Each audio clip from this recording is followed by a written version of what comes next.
Christmas is a time full of traditions, and thank you for making this a part of your Christmas this year, and a tradition that I pray will be meaningful. Lighting candles, it's a simple thing, but it's a significant and it's a sacred thing. And so we're going to join together over these 4 Sundays of Advent, this being the first Sunday of Advent. So thanks for joining us. If you're not familiar with this tradition, I would invite you to stay with us and be a part of this. And even if you don't have a wreath like this, candles like this, even if you have a candle somewhere in your house, get it now, because there's something special and something significant about lighting a candle and bringing light into the darkness. And we want everyone this Christmas to shine and to have that light of Jesus in their lives. So join us in this tradition. We have many traditions, and you're likely no different than my family. We have traditions. One of the traditions we have is watching movies through the Christmas season. And we like certain Christmas movies, and we like to get the family together. And one of those movies is Home Alone. And there's one particular scene in Home Alone that came to mind as I was thinking about us lighting the candle of hope. And that's what we're going to do today. We're going to light the candle of hope. And in Home Alone, the movie, Kate McAllister, the mom in the movie, whose son is home alone, well, she's in the airport and she's desperately trying to get her way back to her son who's home alone. And so she's desperately trying to get a flight. And she's frustrated, she's upset, she just needs to get to where she's going. And all of a sudden, she gets so frustrated with the airline attendant that she's working with that she just screams, basically, and she says, "This is Christmas, the season of perpetual hope." And this is a season of hope. And we are going to light the candle of hope. But the hope that we're talking about here today is not some wishful thinking, some hoping for a Christmas gift in another few weeks. No, the hope we're talking about is confidence. Confidence that God keeps His promises. Confidence that God provides. Confidence that as we light the candle of hope, there is hope because of Jesus Christ. Isaiah chapter 9, verse 2. Isaiah was a prophet a long, long time ago, and he was around long before Jesus was. And he was trying to encourage the people and remind them that there was hope, that Jesus, the hope of the world, was coming. And this is what Isaiah wrote. "The people walking in darkness have seen a great light. On those living in the land of the shadow of death, a light has dawned." See, there is hope. There is light in the darkness. His name is Jesus. We're going to light the candle of hope in just a moment, but before we do, I want to introduce to you a friend, someone who has found light in the darkness, someone who has the hope of Jesus.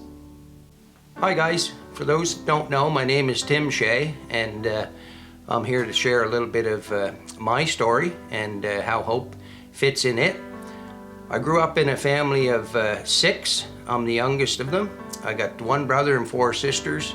And my father was an alcoholic and my mother was addicted to pills.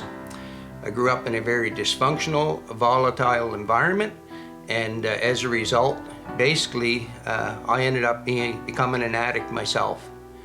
As a result, basically, I spent a lot of my life seeking happiness outside myself.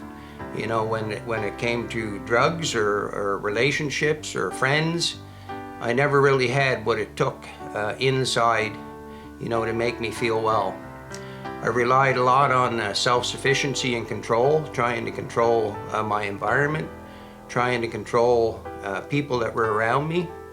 And even though, you know, a lot of times I felt that I was in control, I knew that there was a God.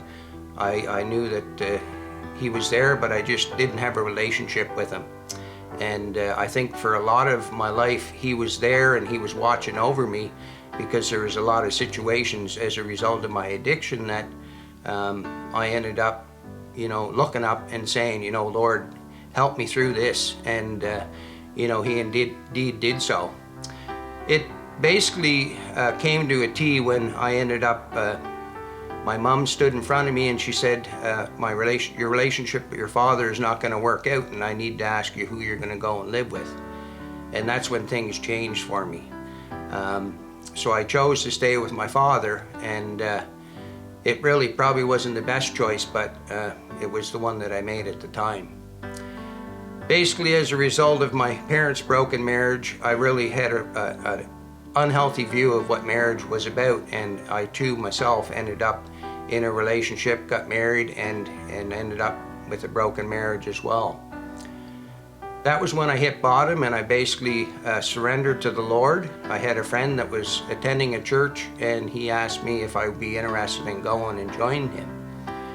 I felt a lot of guilt because of the broken marriage, and I figured I was going to be judged, and it came to believe that actually they were there and they were very supportive and welcoming, and that's where my journey as a believer began.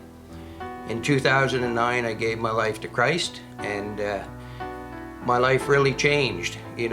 Most of my life I spent, feeling that I was in a hopeless situation. But as a result of, turning my life over to Christ, it gave me hope.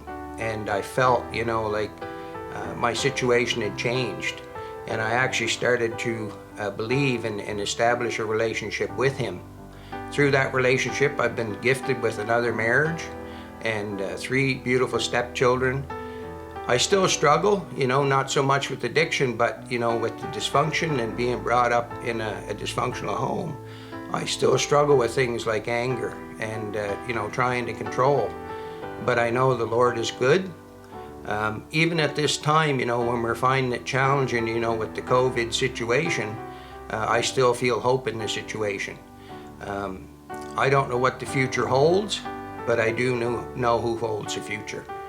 This time of year, Christmas time, has always been kind of a confusing time for me because the reason for Christmas was not basically to celebrate Christ's birth, but it was a time to get together and basically celebrate in an unhealthy and a sinful way. My life has changed in that way. Today I realize that Jesus is the reason of celebrating Christmas, and He's the reason that I'm here. He's the reason that I live, and I'm very glad to be able to be here to light the hope candle. What a powerful story of hope that Tim just shared with us.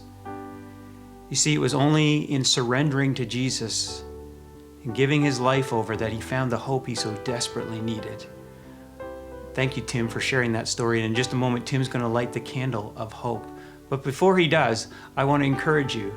I want to encourage you to think of a time in your life, a time that was difficult, a time that was discouraging, a time that was dark.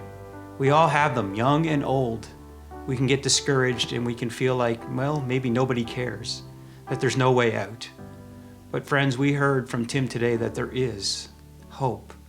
His name is Jesus.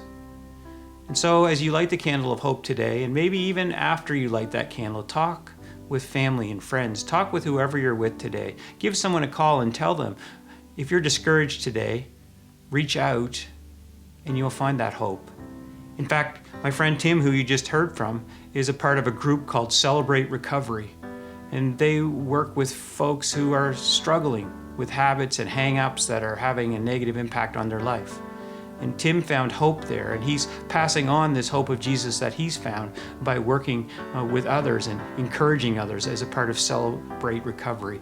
And so I would encourage you, if you're struggling today, if you have some habits or hang-ups that are just bringing you down, reach out to us. We would love to hear from you. Reach out, send us a note, send us an email. I checked with Tim, and he's more than willing to connect with you too and share the hope that he has found, and maybe even get you connected with Celebrate Recovery.